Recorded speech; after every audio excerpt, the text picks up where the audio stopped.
Welcome back, guys. Like, subscribe, and friends. Here in that tutorial, as you can see that I would raise the brightness of our image. So, friends, after doing that, on the next step, I would go on that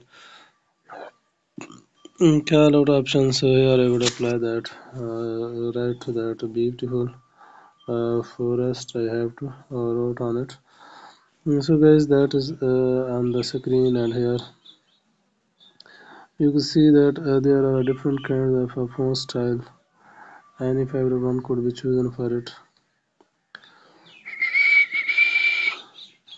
And now we could fill it with that one color or that one, and I have to select that color. And here we could make it blender, dark and light, and add any options could be chosen for it. I have to select that